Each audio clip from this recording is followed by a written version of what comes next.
కేవలం 3 అక్షరాలు. అవును, మూడే అక్షరాలు ఒకరి ప్రాణాన్ని కాపాడగలవంటే నమ్ముతారా? స్ట్రోక్ వచ్చినప్పుడు నిజంగా ప్రతి క్షణం, ప్రతి సెకండు చాలా విలువైనది. మరి అలాంటి అత్యవసర పరిస్థితుల్లో ఏం చేయాలో చెప్పే ఒక సింపుల్ టెక్నిక్ ఉంది.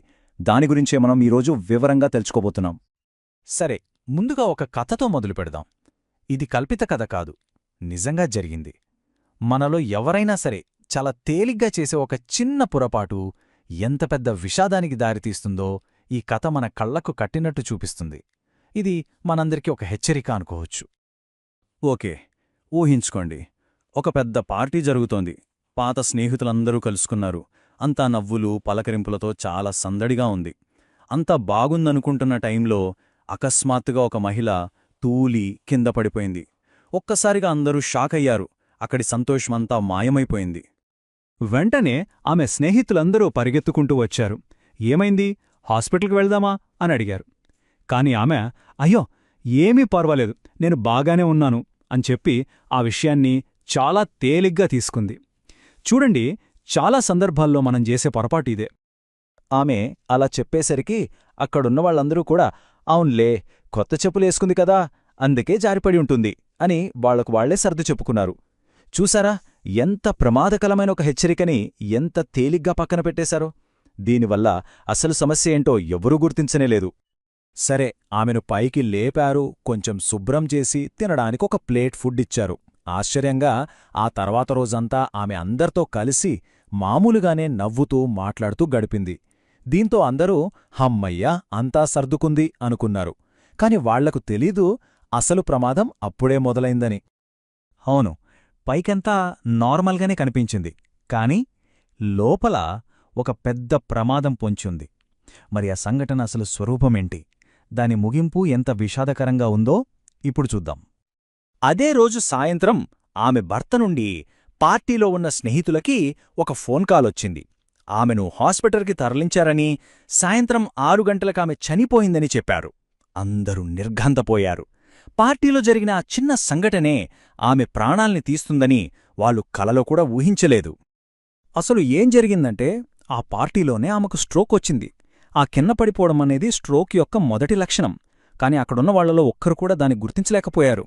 అన్నిటికన్నా బాధాకరమైన విషయం ఏంటంటే, ఒకవేళ ఆ సంకేతాలను వాళ్ళు కరెక్ట్ టైంలో గుర్తించుంటే ఆమె ప్రాణాలను బహుశా కాపాడి ఉండేవారేమో.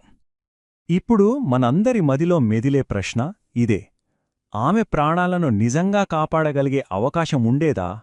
దీనికి సమాధానం ఖచ్చితంగా ఉండేది. మరి ఆ అవకాశమేంటి? ఈ కథ నుండి మనం నేర్చుకోవాల్సిన ఆ పరిష్కారమేంటో ఇప్పుడు తెలుసుకుందాం.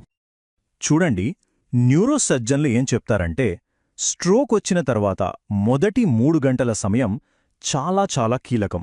దాన్ని గోల్డెన్ అవర్స్ అని కూడా అంటారు. ఎందుకంటే ఈ సమయంలో గనక ట్రీట్మెంట్ అందిస్తే బ్రెయిన్కి జరిగే డ్యామేజ్ని చాలా వరకు తగ్గించొచ్చు. పేషెంట్ పూర్తిగా కోలుకునే అవకాశాలు కూడా చాలా ఎక్కువగా ఉంటాయి. అందుకే స్ట్రోక్ని ఎంత త్వరగా గుర్తిస్తే అంత మంచిది.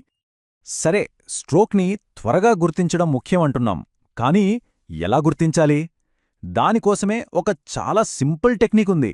ఎవరైనా సరే చాలా తేలిగ్గా గుర్తుపెట్టుకోవచ్చు. అదే STR పద్ధతి. ఈ 3 సింపుల్ స్టెప్స్తో ప్రాణాలను కాపాడొచ్చు. ఓకే, ఈ STR అంటే ఏంటో ఇప్పుడు వివరంగా చూద్దాం. ఫస్ట్, S అంటే స్మైల్, అంటే చిరునవ్వు. స్ట్రోక్ వచ్చిన వ్యక్తిని నవ్వమని అడగాలి. వాళ్లు సరిగ్గా నవ్వలేకపోతే, అంటే వాళ్ల ముఖం ఒకవైపుకి వంగిపోయినట్టు అనిపిస్తే అది ఒక లక్షణం. నెక్స్ట్, T అంటే టాక్, అంటే మాట్లాడటం. వాళ్లని ఈరోజు వాతావరణం చాలా బావుంది లాంటి ఒక సింపుల్ వాక్యం చెప్పమనాలి. వాళ్లు మాట్లాడేటప్పుడు మాట తడబడినా లేదా ముద్దగా వస్తున్నా అది రెండో లక్షణం. ఇక ఫైనల్గా R అంటే రైజ్, అంటే పైకి ఎత్తడం. వాళ్లని 2 చేతులు పైకి ఎత్తమనాలి. స్ట్రోక్ వల్ల ఒంట్లో ఒకవైపు బలం తగ్గిపోతుంది. కాబట్టి ఒక చెయ్యి వాళ్ల ప్రమేయం లేకుండానే కిందకి జారిపోవచ్చు. ఈ 3 టెస్టులు చూడటానికి చాలా సింపుల్గా ఉన్నా చాలా పవర్ఫుల్. ఈ STR పద్ధతితో పాటు మనం గమనించాల్సిన ఇంకో ముఖ్యమైన లక్షణం కూడా ఉంది. అదేంటంటే, అనుమానం ఉన్న వ్యక్తిని నాలుక బయటపెట్టమనాలి. ఒకవేళ వాళ్ల నాలుక ఒక వైపుకి వంగి ఉన్నా సరే, అది కూడా స్ట్రోక్కి ఒక బలమైన సంకేతం కావచ్చు. ఒక్క విషయం బాగా గుర్తుపెట్టుకోండి. మనమిప్పుడు చెప్పుకున్న లక్షణాల్లో ఏ ఒక్కటి కనిపించినా సరే ఒక్క క్షణం కూడా ఆలోచించొద్దు. వెంటనే అంబులెన్స్కి ఫోన్ చెయ్యాలి. అంతేగాదు, మీరు గమనించిన లక్షణాలన్నిటినీ వాళ్లకి క్లియర్గా చెప్పాలి. ఎందుకంటే ఇక్కడ ప్రతి సెకను మనకు చాలా ముఖ్యం. సరే, ఇప్పుడు మనకు స్ట్రోక్ లక్షణాలను ఎలా గుర్తించాలో తెలిసింది. ఇది చాలా మంచి విషయం. కానీ ఈ సమాచారాన్ని మన దగ్గరే ఉంచుకుంటే సరిపోదు.